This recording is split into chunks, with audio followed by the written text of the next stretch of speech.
G'day everyone and welcome back to Baggers Podcast 25. I'm your host Henry from Carlton Blues 25 and you are.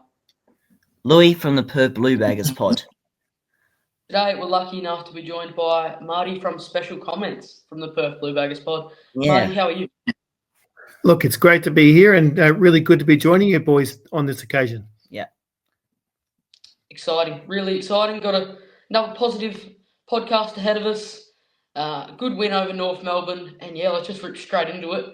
Marty, you're in charge of the analysing today. What did you really pick up from the game and analyse?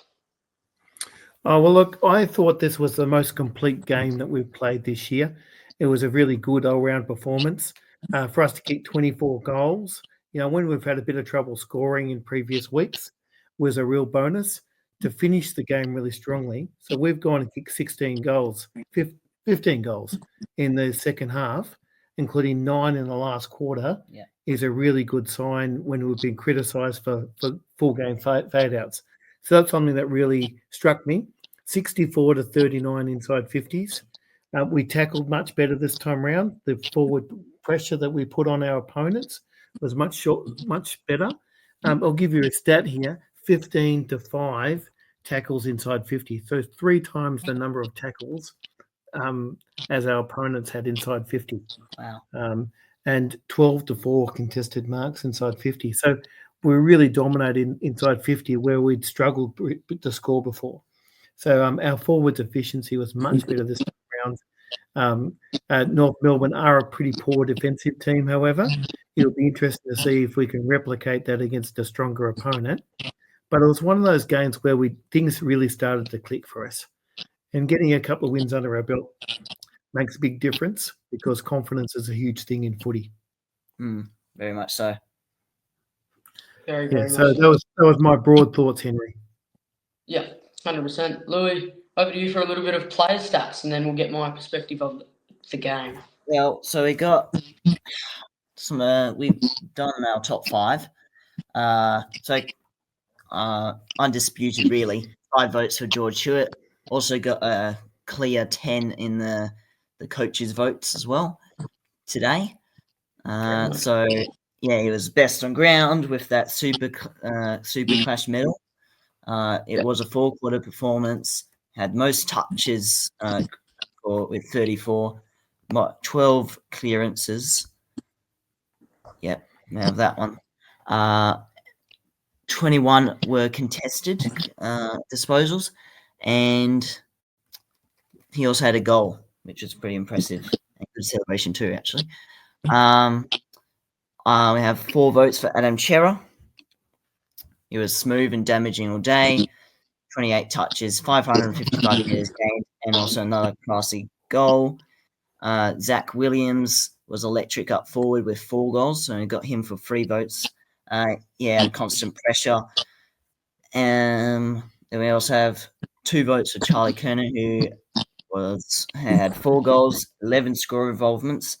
That's he did kick 3 points, but to get 4 score involvements that weren't from his own foot into the goal was impressive. So still making an effort, selfless. And then Jesse Motlop also brought the heat late with 3 goals, 9 tackles, and I think 29 pressure acts. That's something we'll remark on with the small forwards brigade. Constant pressure and tackling. Yep. 100%. So some really good players there. And I think this time round, Henry, we had a lot more players to choose from. Yeah. Some of the previous weeks, before West Coast, was looking around for who deserves the votes. But on this occasion, there was a big spread. You could have thrown a blanket over about a dozen players who could have been in the votes. Really good to see. Nailed it right there. That's the first thing I was actually about to say. You could have given votes to absolutely anyone. I think all players on the ground, including even Cooper Lord, in that last 10 minutes, came on straight away, made an immediate impact, kicked 2 goals, had about 6 touches or so. And that's really all you can ask for from him. Like, you can ask for a little bit more from him, of tackles and pressure and all that kind of stuff that goes ahead of it. But within 1 quarter of just playing footy. That's all you can ask. 2 goals, 6 touches, easy as you like. And he's been really good coming on. I think he definitely cements the sub spot, if not comes on as a starting position. We'll get into my kind of deeper thoughts on the game. So, obviously, as I said, our forward pressure was unreal. Zach Williams, he was a bit quiet coming into this game. Hadn't had the real big impact we've been wanting him to have. And then, he really showed what he's capable of doing. 4 goals. Will White, the SSP, coming into the year. He went from the VFL last year to now kicking 3. Corey Durden immediately coming back and making an impact. Jesse Motlop really quieting the haters and all the critics that have been, putting him down. We saw the shush celebration from him, so that's always good to see. When you see critics and see players standing up for themselves after a low couple of weeks, it's really good to see. I think we allowed Cripper to go down the forward line, which was really good. It kind of became George Hewitt's midfield, Adam Chera's midfield, and they kind of led from the front, and it was good. Cripper was allowed to have a silent game, didn't really have to do all that much, but when he did have to do something, it's Cripper. He's going to do it. So, it's a really, really positive step forward, and it's it's really good. It's really good to say. I just realised to say a lot, so Cripper's goal was unreal. Surely a contender for a goal of the year, maybe. I didn't think he was capable of snapping a goal like that on his left. It was amazing. Absolutely anything. He's a magician. Just unreal. And then even just these little moments, like Corey Durden going back with the flight, taking absolutely spectacular mark, putting his body on the line.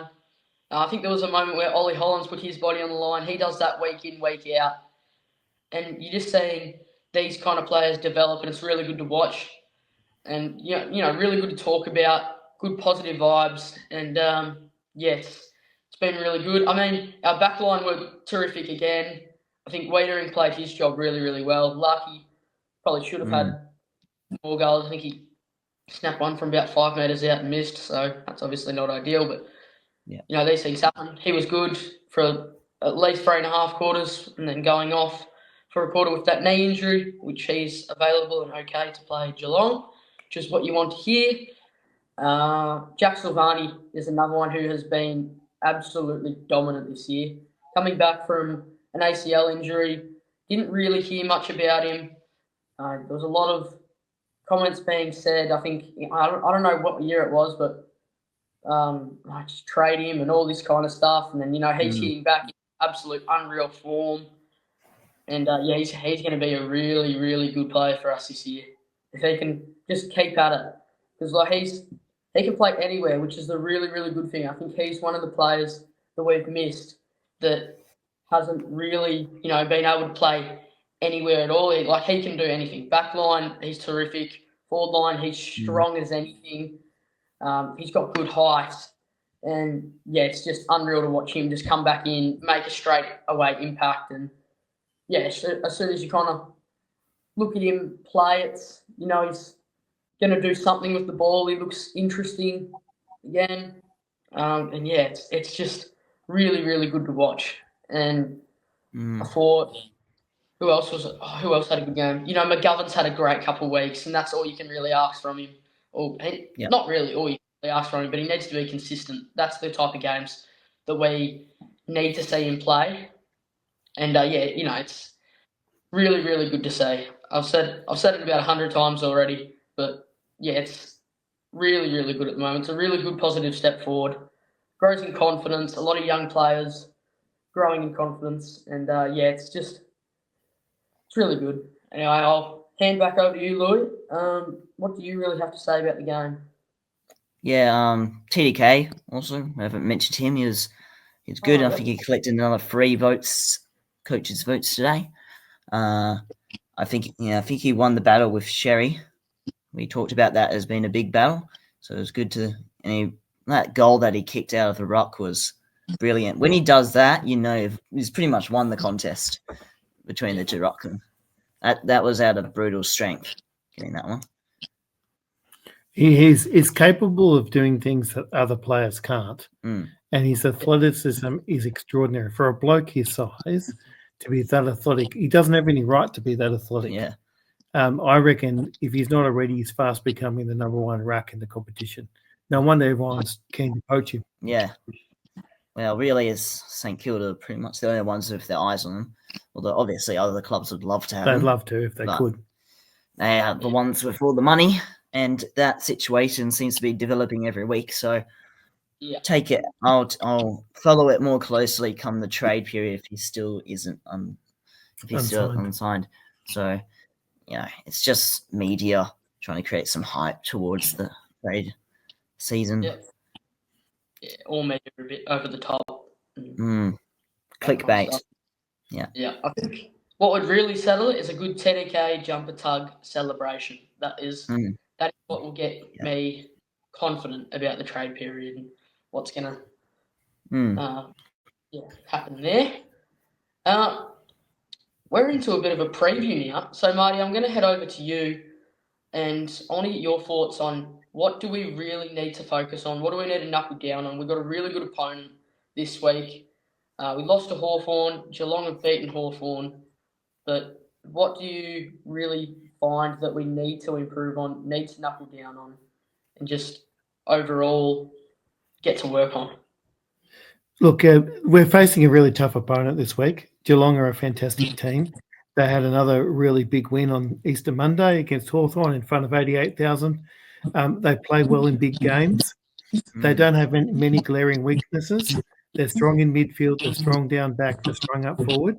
I think because they're so strong at down back and up forward, we've got to win that midfield as much as we can. Yeah. If we can dominate the midfield, then we'll put pressure on them. And I think that's where the wins are. We've got a fantastic midfield. We need to use the ball well and move it quickly and try and get as many of our players one-on-one of our forwards one-on-one and put pressure on their backs in isolation. And I think that would be the key. That was the key this week. We've got much more stronger opponent and a better defence this time. But if we can move the ball quickly into the forward line and then put them under pressure, we'll give ourselves every opportunity. They've got some good players. Bailey Smith's had a good year coming across from the Dogs. I think Humphreys and Max Holmes, they've got a fair bit of the ball as well. Yeah. So they've got really good players in their midfield. That Guthrie is pretty good as well. So we've got to take them on one-on-one and beat them. And look, down back, I think we're going to have our work cut out a bit because you got Jeremy Cameron, who I would regard as one of the absolute best players in the league. He's a superstar. And Patrick Dangerfield spent a fair bit of time up there this season too. Yeah. And he's in pretty good form. He's had a bit of a renaissance recently. So I think they're two guys that will definitely want to shut down. I'm not even sure who we play on Dangerfield. It might be. I think Savani plays on either Dangerfield or Cameron because he's got a little bit more run in him. I'd back Wiedering one-on-one with Cameron, but does he stick with Cameron on the lead? Yeah. That's what worries me. I mean, this guy is really tall. He's got a tank you wouldn't believe, Jeremy Cameron.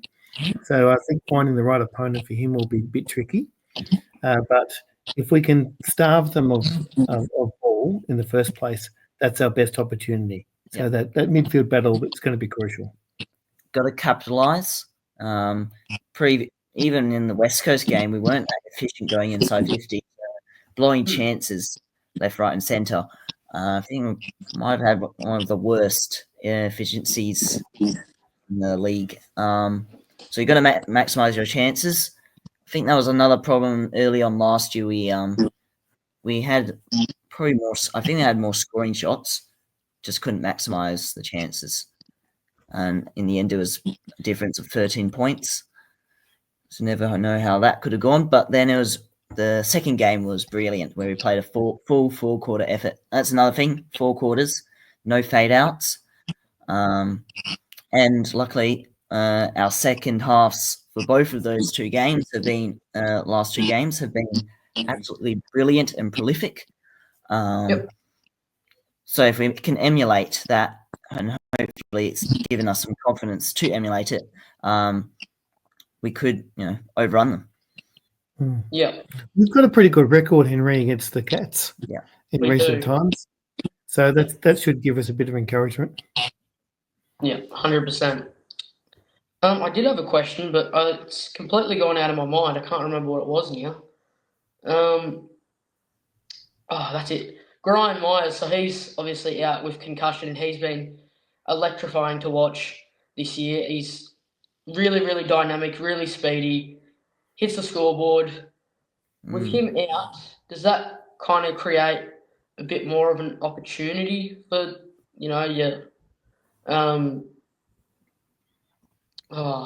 who was it to go back? I don't know, but do you see that as a big out for them and a big opportunity for us, or is it just another kind of player that we have to defend on, in your opinion?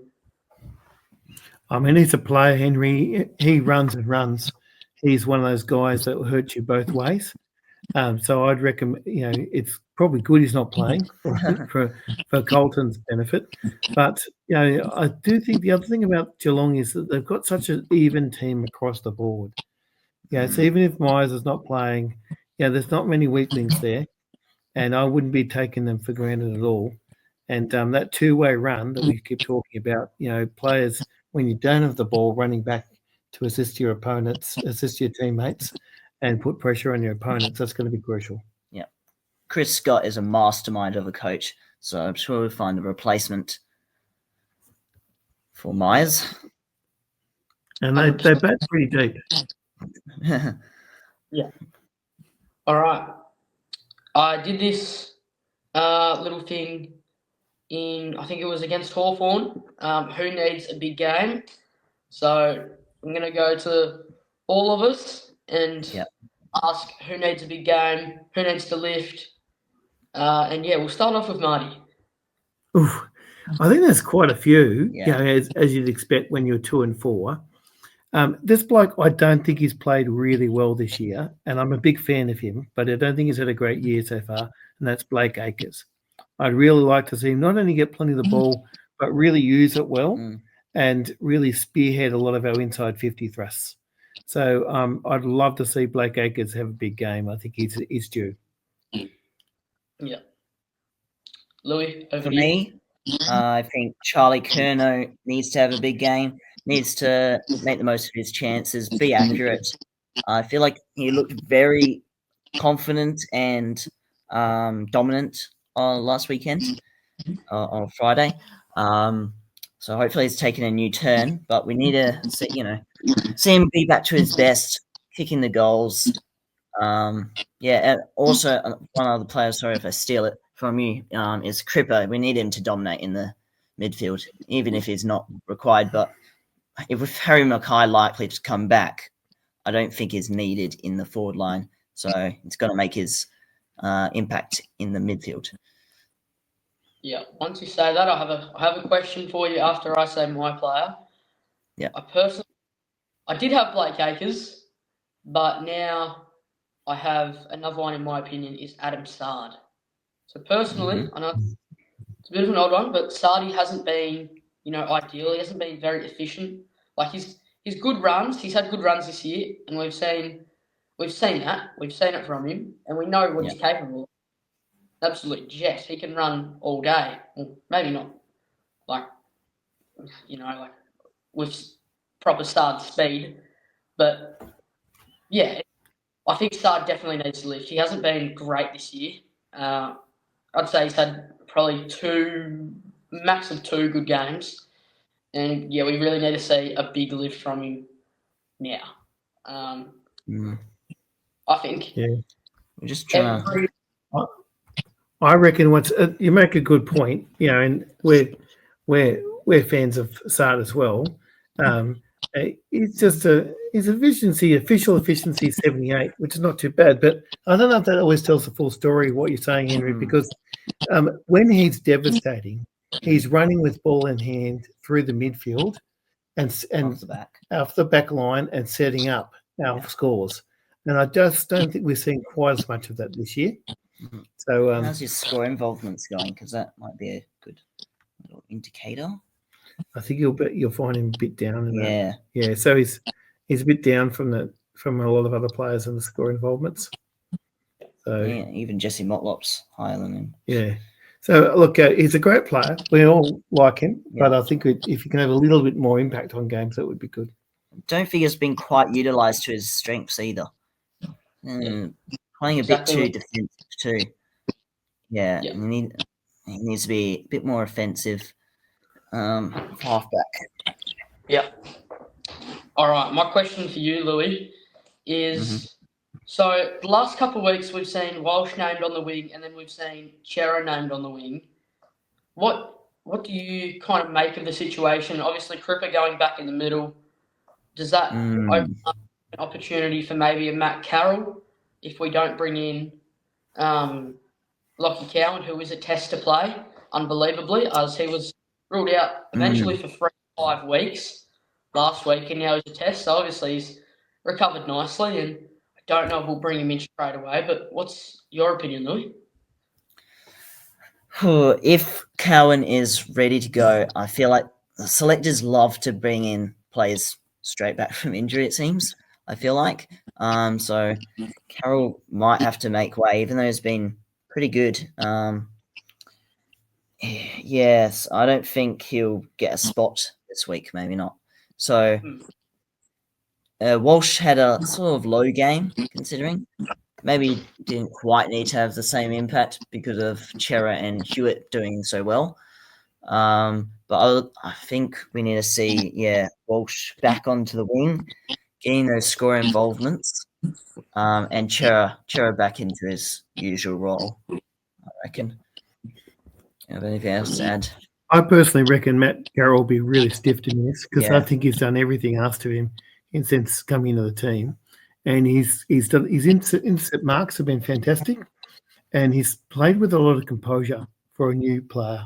Hasn't played a lot of senior footy. I'd been inclined to give Lockie Cowans one game at least in the VFL before rushing him back in. He seems to have come back quite quickly from a calf injury, and I don't know why you have to put him straight in the one straight away. Yeah, that gives Carroll one more opportunity, which he's deserved. He's earned. And it just gives you another look at Carroll gives you another look at Cowan first. It'd be a bit stiff, I reckon. I wouldn't be making too many changes after a game like that where we've been so good. Yeah. 100%. Selection dilemma with Young. Does Young keep his spot as well? Yeah, it's exactly what I was kind of going to dive into with predictions. I think Young's been terrific, to be honest. He showed a lot, which is really good because I think 2023, 2022, Lewis Young was, he had a long way to go, and he's kind of this year he's really stepped up. I think we saw it in the Brisbane preliminary final. Stepped up. I think it's like Matt Carroll. He'd be stiff to miss, but he's the type of guy that does make way for big forwards or big backman. He's kind of like a Jack Silvani, but a downgraded Silvani, if that's the way. I agree. I reckon Lewis Young would be hard stiff to miss Henry. But it's probably you can't keep Harry out if he's fit, which it seems like he is. I think Harry also does need to play AFL now. Yeah. He does need time in the ones, and he won't be at his best for a week or two, but that guy's a game winner, and you just got to play him. He's got to get used to the speed of AFL rather than VFL. There's a significant difference between the two. So I think undisputed, Harry's coming back in. Unfortunately, Lewis Young makes way. Yeah, I also don't think, Henry, that they can bring in another tall like Harry and not because we've been a little bit too top heavy in previous games, and since we've come in with one less tall in the last 2 games, because Harry went out against West Coast really quickly, we put in Cooper Lord as the sub, right? So and then we only brought one in, one out last time. I reckon we've been better being a bit smaller. Yeah. Bit more pace, move the ball a bit quicker, easy to put pressure on opponents, that kind of thing. Yeah. So I wouldn't be bringing Harry in without taking out a tall, unfortunately. Yeah. That kind of is like Louis. I think one of you two said Cooper Lord. I just heard in that little sentence there. That leads me into our sub predictions. So this is actually an interesting one because Elijah obviously wasn't at his best. No one should have expected him to be at his best straight away after all the stuff that's happened. But we've got an intruder on the way. Never mind, no intruder on the way. But yeah, I think we do have an intruder.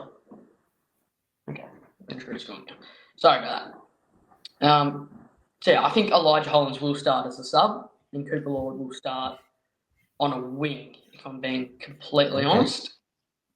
And what do you guys think?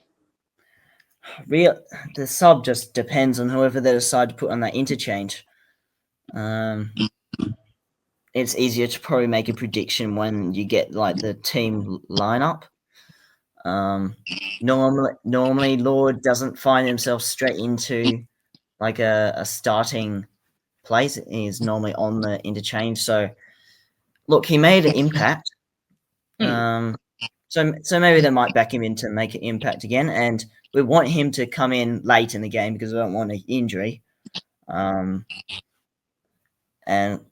speaking of which, the injury list is growing a little bit smaller, even though we have 4 guys out for the whole season. I think it's 4. Three. Three. Yeah.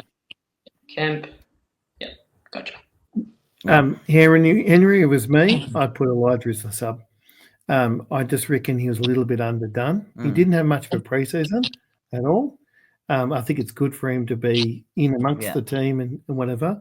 But Cooper Lord and Elijah Hollins had a very similar impact on the game, despite one guy having 10 minutes in the last quarter and the other guy playing the full game. So I think it'd be nice to see Cooper Lord start. Yeah. And Elijah probably start as the sub. And he can make an impact, Elijah, but I think it probably, with his fitness still being a bit of a concern, I think a sub would be a good role for him. Probably can't play out a full game yet. Hasn't built up the tank. That does wrap up episode 26, unless you've got anything else to say, Louis. And predictions. We always do predictions. How many points we're going to win or lose by or whatever. And who's going to have who's going to be best on ground. So I'll start. I reckon we'll win by 4 points, get some much needed confidence hanging on in a thriller. Call me delusional. But I feel like we've got the confidence to run out games now. So that should be good. And just as I've been asking for Charlie Kerner to step up, Charlie Kerner will come in and boot 6 goals. Wow. Jeez, cop that, Stuart or whoever plays. Yeah. All right. Marty, over to you. Look, I think it was really tight, tough tussle, Mm-hmm. as you'd expect with the Cats, who are a quality team. I'm picking the Blues by 8 points. And I reckon BOG, this bloke's, again, going to pop back up. I think going to have a great devastating game. That's Sam Walsh. Yeah. I reckon he's just going to take him apart and run. And he'll be one of the reasons why we win. There you go. Had a bit of a smile and a chuckle just then because I've got Carlton by 8 as well. So Yay. I haven't got the same player as the match. I've got George Stewart just because he's just in unreal form at the moment and no one can stop him. That's the thing. I think we need to really, if they are to put a tag on someone, the thing is we've got really, really good midfield depth. They can just let other players run. Really, really good. So I've got Hewitt for 38 touches and a goal, which would just put him in some real good contention, or as our delusional selves would probably say, Brownlow contention. So, yeah. All right, let's go into some goals. I got Mackay for 4 goals and Kerno for 4 goals.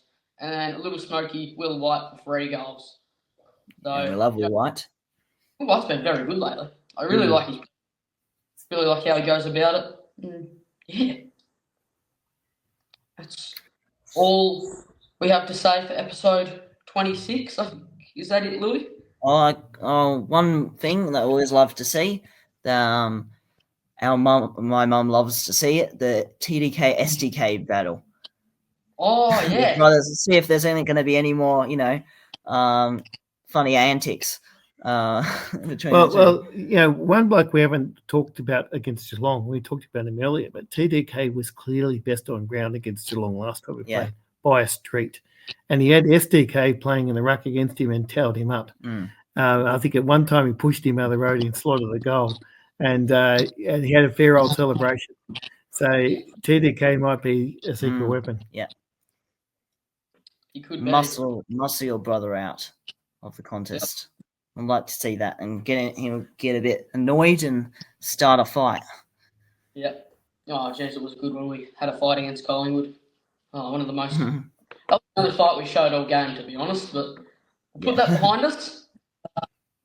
We're on to this week, and that does wrap up episode 26. Jeez, that's a lot of episodes of Baggers Podcast 25. Marty, thank you for coming on special comments, and it's been a pleasure to have you. We really do enjoy everyone's time that does come on the podcast, and go Blues. Go on the Blues. Up the Baggers. Thank you guys, and we will be in touch later. See ya.